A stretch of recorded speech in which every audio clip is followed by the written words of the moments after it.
Bonjour à toutes et à tous et merci de nous retrouver dans ce nouveau numéro de l'Instant Porcher.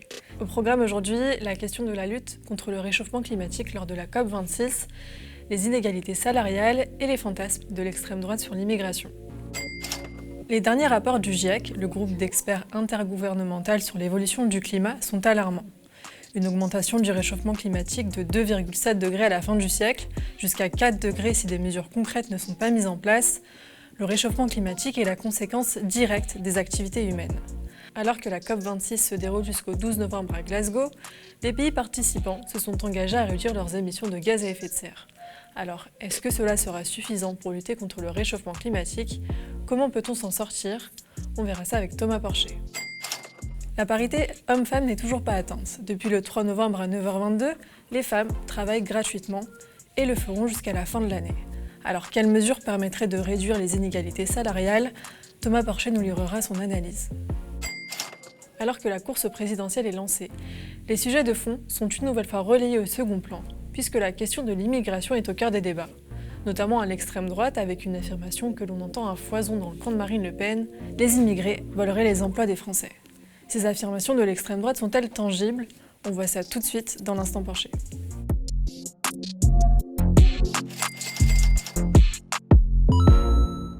Alors qu'en 2015, les pays signataires de l'accord de Paris s'engageaient à maintenir l'augmentation des températures en dessous de 2 degrés, c'est désormais un objectif inatteignable si l'on en croit les derniers rapports du GIEC. Il prévoit une augmentation des températures de 2,7 degrés à la fin du siècle. Alors que la COP26 bat son plein, les pays participants se sont notamment engagés à réduire leurs émissions de gaz à effet de serre.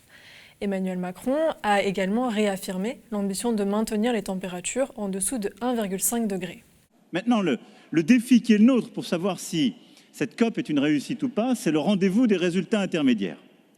Nous savons que notre objectif, c'est le 1,5 degré pour la fin du siècle. Cela a été réaffirmé encore en G20 à Rome hier. Nous savons qu'aujourd'hui, nous n'y sommes pas, puisque le rapport de septembre des Nations Unies nous dit que nos trajectoires actuelles nous amènent à 2,7 degrés. Les efforts qui ont été annoncés en prévision de la COP ces dernières semaines commencent à réduire cet écart. La clé de notre action collective est que dans les jours qui viennent, avant la clôture de cette COP, il puisse y avoir suffisamment d'engagement pour revenir au 1,5 degré, ou plutôt à des stratégies nationales qui crédibilisent cet objectif, en particulier en accélérant nos stratégies d'ici 2030. Rappelons aujourd'hui que 20 pays sont responsables de 80% des émissions de gaz à effet de serre sur la planète. Alors bonjour Thomas. Bonjour Tania. Alors il semble y avoir un énorme fossé justement entre les rapports du GIEC qui sont alarmants et le peu, voire le manque d'action politique. Alors aujourd'hui, où en sommes-nous concrètement dans la lutte contre le réchauffement climatique ? Tu l'as bien dit, les rapports du GIEC sont de plus en plus alarmants.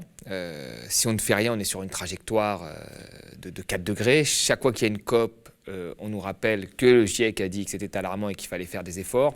Et en contrepartie, les politiques ne font pas d'efforts. Je veux dire, si on avait un budget carbone, imaginons qu'on ait un budget d'émissions de CO2 qu'on pouvait émettre entre 1850 et 2100.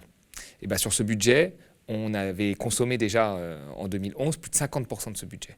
Et la trajectoire des consommations du modèle de croissance nous amenait sur un dépassement de ce budget en 2035.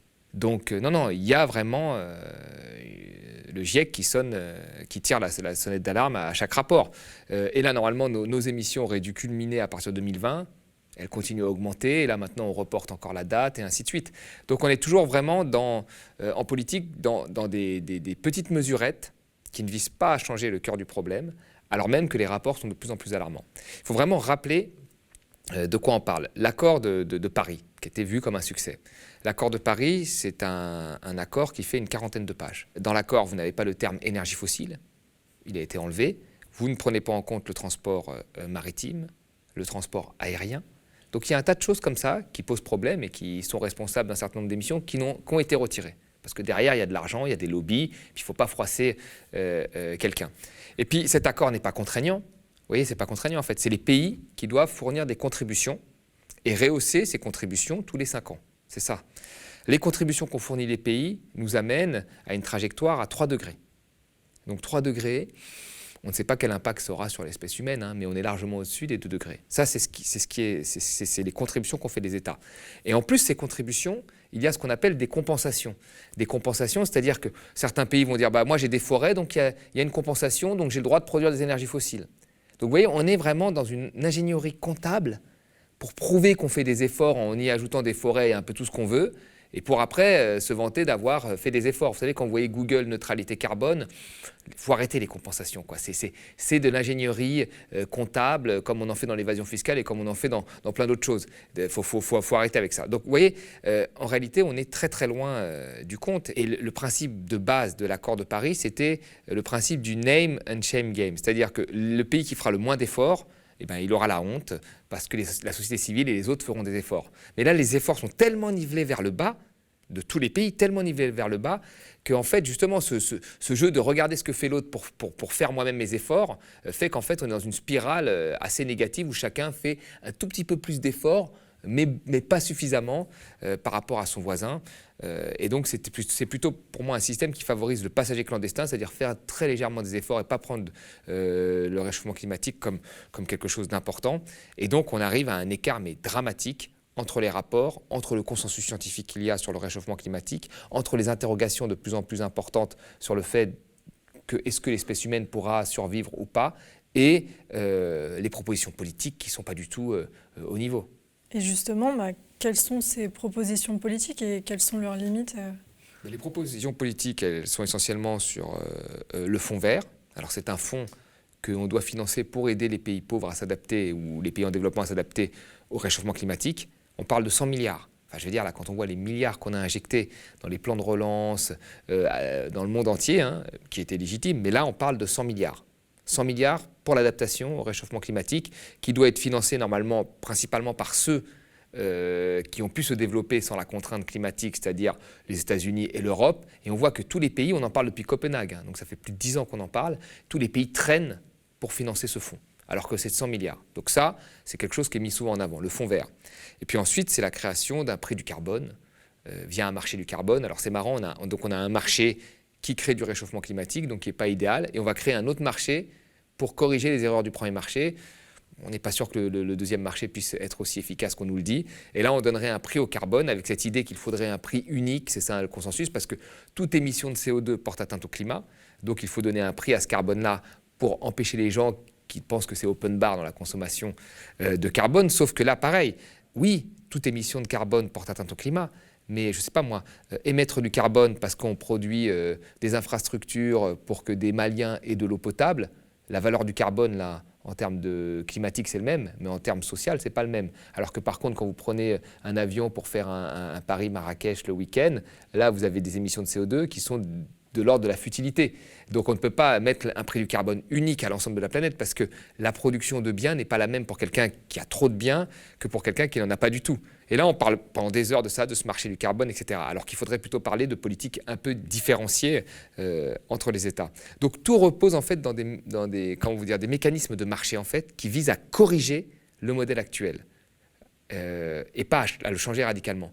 Or, le GIEC nous dit qu'il faut un changement radical. Donc il y a encore une fois dans la mise en place de politique cette séparation très nette entre ce que l'on sait, parce qu'on le sait maintenant, et ce que l'on fait. Et là actuellement, pendant la COP26, on voit aussi un défilé de milliardaires et notamment donc Jeff Bezos, le patron d'Amazon. On sait qu'aujourd'hui, Amazon, voilà, c'est une entreprise extrêmement polluante, notamment sur la question du gaz à effet de serre, des plastiques, etc. Est-ce que finalement, c'est pas plutôt un coup de com' de la part de ces entreprises d'être présents à la COP26 ? Bien sûr, c'est un coup de com'. On nous a fait croire que le digital, c'était la solution. On nous a fait croire ça, parce que le digital, c'était la solution au réchauffement climatique. On se rend compte qu'aujourd'hui, le digital, c'est une catastrophe climatique et que même le digital dans son ensemble consomme plus que le transport aérien. Donc c'est très très grave. Maintenant, on nous fait croire que la solution au réchauffement climatique, c'est dans l'entreprise et dans le privé qu'on le trouvera et donc que les multinationales sont la solution, alors qu'elles ont tout fait pour brouiller les pistes. Il faut savoir qu'aujourd'hui, dans le commerce international, 40% des échanges de biens, c'est des multinationales avec leurs filiales, entre elles. Vous savez, quand on accuse par exemple les Chinois d'émettre beaucoup de CO2, mais qui est-ce qui produit en Chine ? Il y a une grosse partie, ce sont des multinationales européenne, américaine. Qui est-ce qui consomme les biens produits en Chine ? Ce sont, en grosse partie, l'Europe et les États-Unis. Quand on accuse, par exemple, l'Arabie Saoudite de ne pas vouloir qu'il y ait le terme énergie fossile, c'est vrai, l'Arabie Saoudite a des efforts à faire, elle ne doit plus subventionner ses carburants, etc. Mais sur les 10 millions de barils produits par jour, l'Arabie Saoudite en consomme 2 millions à peu près, l'équivalent de la France. Qui consomme le reste ? C'est les États-Unis, c'est les pays riches, etc. Donc, vous voyez, les multinationales, en fait, elles ont brouillé les pistes. Aujourd'hui, on a toujours l'impression que c'est un affrontement entre pays. En réalité, c'est plus compliqué que ça. C'est beaucoup plus compliqué que ça. Parce qu'il y a déjà, et c'est ça, il faut vraiment poser les bonnes bases. Il y a, comme vous dites, un héritage historique. C'est-à-dire qu'il y a une partie de la population qui a pu se développer sans contraintes climatiques. Les pays de l'OCDE, qui sont les pays riches, qui représentent 15% de la population, représentent 2/3 des émissions de CO2 au XXe siècle. C'est-à-dire 85% de la population, le reste, n'a fait qu'un tiers. Et maintenant, ces 85% de la population qui se développe, on leur dit il faut que vous fassiez des efforts pour le climat. Donc on va dire à un Malien qui émet 0,05 tonnes de CO2 de faire des contributions, alors qu'un Américain va émettre 17 tonnes de CO2 par tête, et là on lui dit il faut aussi que tu fasses des contributions. Vous voyez, on dit par exemple, oui, la Chine est le premier émetteur, c'est vrai, mais la Chine a 1 milliard d'habitants. Donc quand on prend les émissions par tête, un Chinois émet 3 fois moins qu'un Américain d'émissions de CO2 par tête. Et si on prend les émissions consommées, pas celles produites, parce qu'en Chine, c'est l'atelier du monde, il produit pour le monde entier. Si on prend les émissions consommées, on a un différentiel de 4 fois. Un Américain émet 4 fois plus qu'un Chinois. Donc la réalité, on voit bien que dans ce contexte-là, il faut absolument que des pays qui ont pu se développer et qui sont riches, qui ont un niveau d'indice de développement humain assez élevé, soient les leaders et les pionniers dans la lutte contre le réchauffement climatique, et pas de faire une sorte d'horizontalité comme on fait aujourd'hui, COP, où chacun dit ce qu'il a à dire, où on nous fait croire que le Mali, le Brésil et les États-Unis ont la même responsabilité. C'est complètement différent. Il faut aujourd'hui différencier les responsabilités et pointer du doigt ceux qui doivent faire les efforts en priorité, ce qui n'est pas le cas. Et les multinationales ont également des choses à faire, sauf qu'aujourd'hui, voilà, elles ont contribué à brouiller les pistes et on ne sait plus en fait qui émet, parce que c'est souvent des multinationales qui sont installées dans des pays étrangers et en fait on ne les pointe jamais du doigt, on va pointer le pays sans pointer elles leur rôle qu'elles ont dans la production. Parce que les multinationales, ne l'oublions pas, elles sont très contentes de trouver des endroits où les normes environnementales sont faibles et même où les normes sociales sont très faibles parce que ça leur permet d'avoir une meilleure compétitivité. Donc elles ne sont pas la solution au climat en réalité, elles sont la cause du dérèglement climatique. Et justement, à court terme, comment peut-on s'en sortir ? Mais c'est très difficile. Vous savez, il y a une étude qui est sortie il y a quelques années de ça dans une très grande revue qui s'appelle Nature Climate Change, qui a dit qu'il y avait 5% de chance de rester sous les 2 degrés d'ici 2100. 5% de chance. Donc il y a 95% de chance que ce soit foutu, compte tenu des... Et une fois, moi, j'étais à une table ronde avec des grands énergéticiens, des économistes, et à la fin, il y a eu une question, ils ont dit « Qui pense que l'objectif de la COP 21, de l'accord de Paris, peut être atteint ?» Parce que c'est marqué en première ligne de l'accord qu'il faut rester sous les 2 degrés, voire 1,5 comme le dit Macron, sans rien faire. Et la plupart des gens ont dit qu'ils n'y croyaient pas. Donc là, il y a un défi majeur. C'est pour ça que là, c'est un changement radical. Et il faudrait remettre en cause le libre-échange, il faudrait produire localement, il faudrait arrêter de penser que la croissance est indéfinie comme ça. Il faudrait pratiquer de l'économie circulaire, c'est-à-dire recycler une grosse partie de ce que l'on produit pour qu'elle soit circulaire. Il y a plein de choses à mettre en place comme ça et qui sont des choses qui sont mises en place de manière mineure. Arrêter l'investissement dans les énergies fossiles. Parce qu'aujourd'hui, quand on est honnête, il y a des pays qui ont pu se développer historiquement, sans contraintes climatiques et qui sont les plus gros pollueurs encore aujourd'hui. Alors on nous explique que oui, les pays émergents prennent de plus en plus de place, c'est vrai, mais ce qui est produit dans les pays émergents est souvent consommé dans les pays riches, ne l'oublions pas. Ces pays-là financent encore, leurs banques financent encore des projets dans les énergies fossiles. Leurs compagnies, vous regardez l'Arctique, là, vous avez la glace qui fond à cause du réchauffement climatique, la glace fond, c'est un sanctuaire en dessous, où on se dit tiens, il y aura peut-être du pétrole. Et les compagnies qui y vont, ce sont que des compagnies de pays riches. Compagnie américaine, compagnie française, compagnie anglaise, compagnie norvégienne. Enfin, vous voyez, donc là, il y a un vrai problème sur le modèle économique. Donc les pays riches doivent prendre leurs responsabilités. Et je pense que plutôt que de faire des envolées lyriques sur le climat, il faut trouver des responsables à un moment. Et ces responsables-là, nous les connaissons. Dans l'accord de Kyoto, le premier accord, il y avait 2 catégories, catégorie riche, catégorie pauvre. Ça n'a pas fonctionné parce que les États-Unis, première puissance mondiale, donc celle qui a la capacité à lutter capacité financière et technique à lutter contre le réchauffement climatique sans trop porter atteinte à son indice de développement, a refusé de le faire. Ne l'oublions pas, a refusé de le faire. voyez ? Et à partir de ce moment-là, d'autres pays l'ont suivi. Donc, et les États-Unis ont dit, si on accepte un accord, on ne veut pas qu'il soit contraignant et on ne veut pas qu'il y ait des catégorisations de pays. On veut que ce soit horizontal. Donc le Mali, les émergents et nous, tout le monde doit faire des efforts. Vous voyez ? Sauf que là, on voit qu'il y a une impasse. Parce que les pays pauvres, ils disent, bon, on veut bien faire des efforts, mais nous, on a encore un développement à avoir qui va de fait polluer, hein, il faut le dire. Au début, vous regardez la consommation d'énergie, elle est très reliée au développement humain. Et vous êtes déjà développé, vous pourriez faire plus d'efforts, et en plus, vous avez la capacité financière et vous ne voulez pas les faire. Donc là, il faut dénoncer, il faut dire les choses comme elles sont.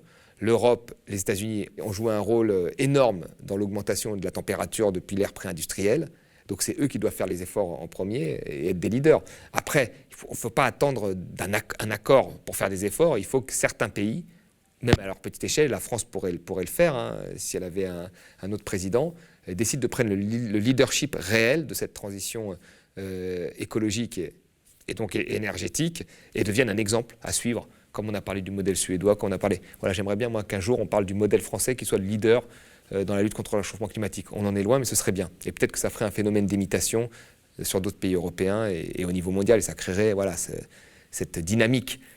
Mais la fenêtre de tir est faible, la probabilité est très faible que ça fonctionne, et la politique est très éloignée d'un tournant radical pour prendre ce problème à bras-le-corps. Donc on peut être que pessimiste.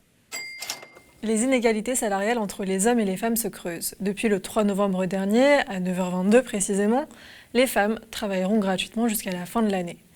C'est en tout cas le constat réalisé par le collectif féministe Les Glorieuses, qui évoque également un écart de salaire de l'ordre de 16,5% entre les hommes et les femmes. C'est un écart qui augmente chaque année, puisqu'il était de l'ordre de 15,5% l'an dernier, avec une date fixée au 4 novembre à 16h16. Pourtant, la ministre du Travail, Elisabeth Borne, affirmait en octobre 2020 sur le plateau de France Inter que les choses évoluent dans le bon sens. On voit qu'il y a des choses qui évoluent dans le bon sens et je pense que c'est très important cette démarche parce que c'est l'occasion... Cet objectif, 0% d'inégalité à la fin du quinquennat, c'est pas atteignable. Écoutez, je pense qu'il faut garder cet objectif et effectivement mobiliser les entreprises pour qu'elles rattrapent les rémunérations, les écarts de rémunération. Plus encore, toujours selon le collectif Les Glorieuses, l'égalité salariale devrait arriver en 2234 si aucune politique publique concrète ne sont mises en place pour lutter contre ces écarts. Alors Thomas, comment expliquer cet écart salarial entre les hommes et les femmes ? C'est très simple. En fait, vous regardez le travail précaire. Les femmes sont 2 fois plus représentées que les hommes. Voilà. Le travail précaire, c'est les salaires les plus faibles. Vous regardez le SMIC. Le SMIC, pareil. Hein. 2 tiers des gens qui touchent le SMIC sont des femmes. Donc là, vous l'avez, votre écart salarial. Vous l'avez vers le bas, et puis après, vous l'avez même pour les femmes qui auraient des carrières ultra ascendantes, ultra diplômées, etc. Il y a un moment, elles tombent enceintes. Hein, ça peut arriver, enfin ça arrive plus aux femmes qu'aux hommes. Hein. Elles tombent enceintes, et là, on ne prend pas en compte dans leur carrière cet état de fait. Donc il y a une inégalité parfaite dans des carrières en ascension parce que vous avez un moment où vous tombez enceinte et là, vous décrochez, on va dire, de votre carrière. Quand les hommes, eux, qui ont moins de congés, paternité, etc., et qui ne sont pas enceintes, ont une carrière ascendante. Et puis en bas, vous avez dans la précarité une surreprésentation des femmes dans les bas salaires et dans les travaux, dans le type de travail précaire. Donc voilà, tout s'explique. Et est-ce qu'il n'y a pas une certaine hypocrisie entre ces grands discours, Elisabeth Borne qui dit que les choses évoluent dans le bon sens, et finalement, dans les faits, concrètement, la mise en place de réformes pour lutter contre... Complètement. Par exemple, la loi travail 1, votée par un gouvernement soi-disant de gauche, le Hollande, hein, avec des gens qui étaient au gouvernement, qui sont maintenant, se disent de gauche. Hein. Et la loi travail numéro 2, fait par Macron, vous avez un tas de féministes comme Madame Borne ou Marlène Schiappa ou même d'autres hommes qui se disent féministes et ouverts qui ont voté cette loi, qui de fait n'a pas eu un impact neutre. Je veux dire, ça a eu un impact beaucoup plus fort sur les femmes. Vous savez, quand vous inversez la hiérarchie des normes, c'est-à-dire qu'un certain nombre de normes peuvent se décider dans l'entreprise. Les congés enfants-maladie, les horaires, les variations de salaire. Vous impactez qui ? Quand vous avez 2 tiers des femmes qui sont déjà en emploi précaire, si vous baissez leur salaire, si vous baissez le salaire de ces salariés en bas de chaîne, vous touchez qui en priorité ? Des femmes, et qui sont déjà précaires. Vous voyez ? Quand vous changez les horaires, aujourd'hui dans le monde actuel, qui est-ce qui a tendance à plus se sacrifier pour les enfants ? Enfin, c'est les femmes. Quand vous interrogez les femmes, vous regardez les études, vous les interrogez, pourquoi elles quittent leur travail? La première raison invoquée, c'est le fait qu'elles n'arrivent pas à combiner le fait de s'occuper des enfants, d'aller chercher à 4h30 ou 5h30 à l'école et d'avoir un travail. Quand vous travaillez dans la grande distribution, parfois vous ne pouvez pas être à 5h30 pour aller chercher votre enfant. Et vous n'avez pas les moyens de vous payer une nurse, vous voyez, comme tous ces gens qui nous parlent à Elisabeth Borne, qui font l'amour à tout le monde. Vous n'avez pas. Donc qu'est-ce qui se passe? Vous lâchez votre emploi. Voilà. Et c'est ce qui se passe là. Voilà. Donc cette loi-là, en fait, elle a plus impacté les femmes que les hommes de fait. Elle a précarisé des femmes qui étaient déjà plus précaires. Elle a rendu plus flexibles des femmes qui ont moins de flexibilité du fait qu'elles s'occupent plus de leurs enfants, et ainsi de suite. Donc cette loi, la loi travail, n'était pas neutre. Donc on ne peut pas dire « je suis féministe, j'aime les femmes, c'est super les femmes », en mettant une photo de Beyoncé. Non, parce que c'est un peu ça aussi toujours qu'on a la girl power, et en même temps faire passer des réformes et des lois qui vont toucher les femmes les plus précaires, qui sont surreprésentées dans les emplois précaires et dans les bas salaires. Donc voilà, il faut à un moment être cohérent, et être cohérent, c'est justement donner plus de sécurité, tenir compte du fait qu'une femme est enceinte, voilà, faire en sorte que les congés paternité soient réajustés sur les congés maternité, parce que là, de fait, quand un homme se remet à travailler rapidement et que sa femme reste en congé maternité, le choix est déjà fait de celui qui va se sacrifier s'il doit se sacrifier pour aller travailler, s'il doit sacrifier, je veux dire, son travail, le choix est déjà fait. Donc là, il faut remettre un peu plus et puis tenir compte vraiment dans l'évolution de carrière du fait qu'il y a un moment, il y aura un rattrapage parce qu'une femme va être enceinte à un moment. Donc il faut renforcer la sécurité, rehausser les bas salaires et tenir compte du fait qu'une femme peut être enceinte, et c'est l'inverse de ce qui a été fait dans les lois travail, où il fallait justement rendre la masse salariale beaucoup plus flexible, faire en sorte que les gens soient plus flexibles dans un monde où les femmes, de fait, seront moins flexibles et sont déjà beaucoup plus précaires. Donc on a impacté plus les femmes que les hommes, voilà. Sauf que les gens qui ont appliqué cette loi n'ont pas voulu regarder ça réellement. C'est bien connu, l'immigration est le cheval de bataille de l'extrême droite, avec à chaque élection présidentielle les mêmes fantasmes. Les immigrés voleraient le travail des Français. Marine Le Pen en est même persuadée, l'immigration tire les salaires vers le bas.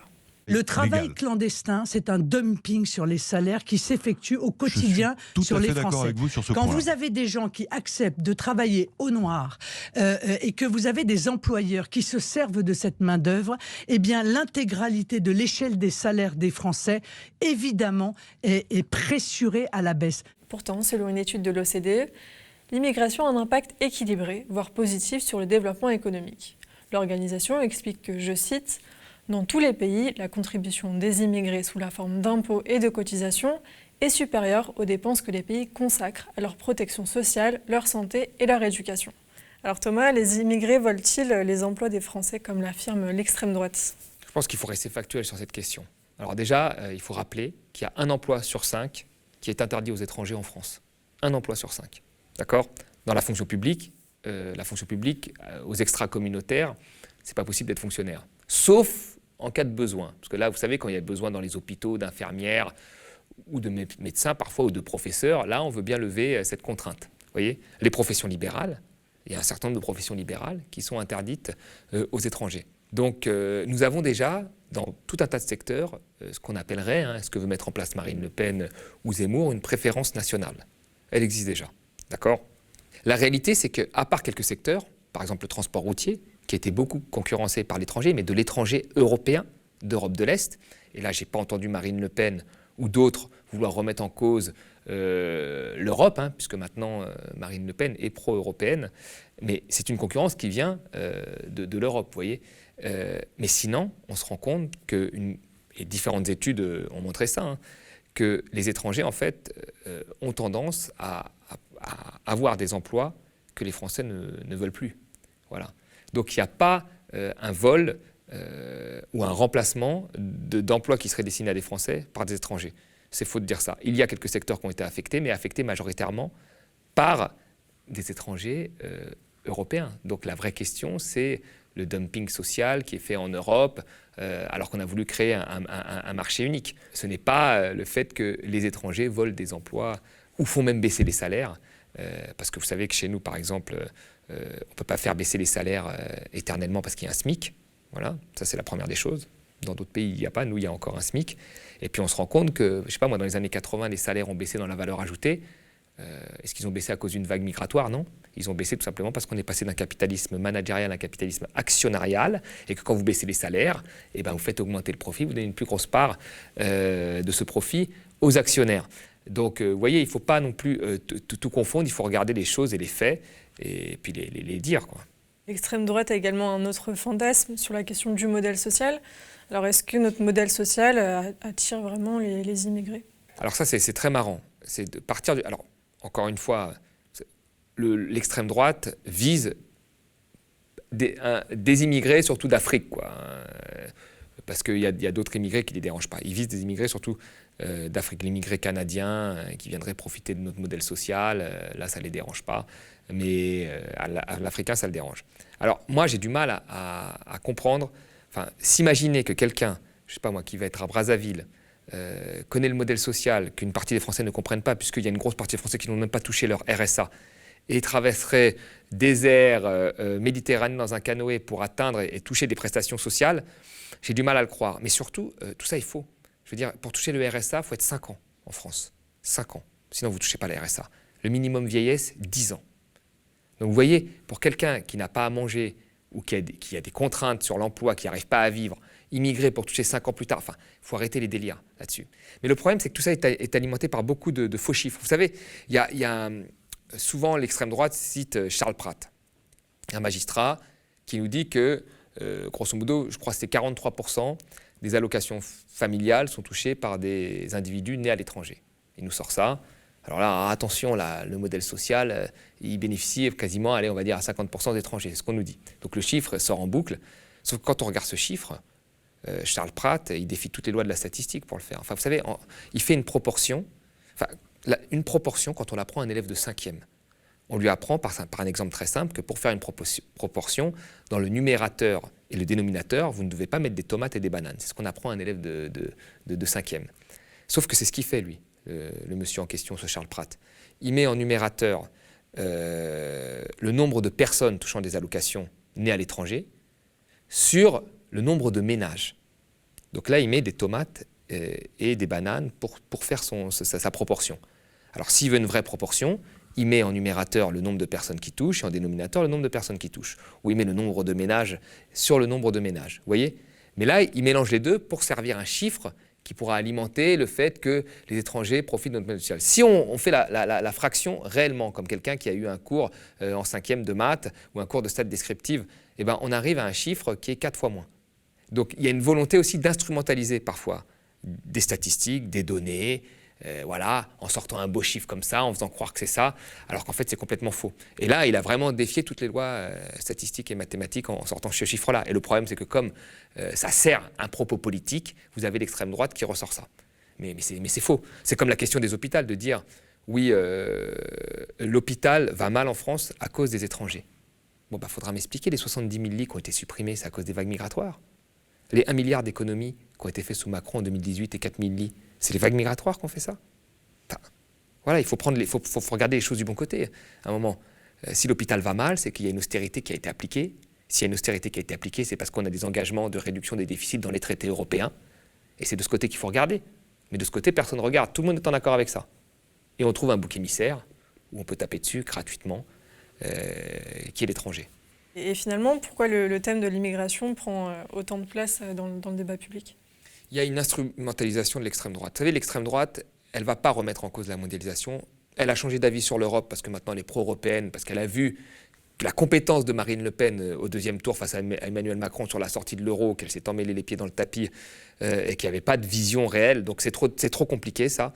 Donc on tape sur l'immigration. Mais la réalité, c'est quoi? Quand on nous dit il y a du chômage à cause de l'immigration, entre 2008 et 2017, il y a eu 1,5 million de chômeurs en plus. C'est à cause des vagues migratoires ou c'est à cause de la crise financière? Il y a eu 3,3 millions de chômeurs en plus en Espagne après 2008. C'est à cause de la vague migratoire ou c'est à cause de la crise financière? Vous voyez, c'est là qu'est la vraie question. Et en fait, quand on voit les enquêtes d'opinion, la plupart des Français, ils ne sont pas contre l'immigration en réalité. Mais par contre, beaucoup pensent que la France n'a plus les moyens d'accueillir une grosse partie de l'immigration. Vous voyez? Et ça, C'est une vraie question sur laquelle la gauche devrait travailler. C'est-à-dire, penser qu'on n'a pas les moyens. Effectivement, quand vous êtes quelqu'un de pauvre, que vous soyez étranger ou pas étranger, vous n'avez pas de place en crèche. Vous demandez un logement social, vous n'en avez pas. Vous demandez un rendez-vous chez le médecin dans certains territoires, vous attendez 1 an. Donc dans ces conditions-là, c'est très facile de trouver un bouc émissaire. Mais la réalité, c'est de comprendre pourquoi, aujourd'hui, il y a des déserts médicaux. Pourquoi il n'y a plus de place en crèche. Pourquoi il y a des problèmes dans les logements sociaux. Pourquoi il n'y a plus de services publics dans certains territoires. Et c'est qui est le responsable de ça? C'est très simple, vous l'avez, le triptyque mondialisation, austérité, financiarisation. Et vous savez, aujourd'hui, quand on délocalise une entreprise, c'est pas parce qu'il y a des étrangers. On délocalise une entreprise, pourquoi?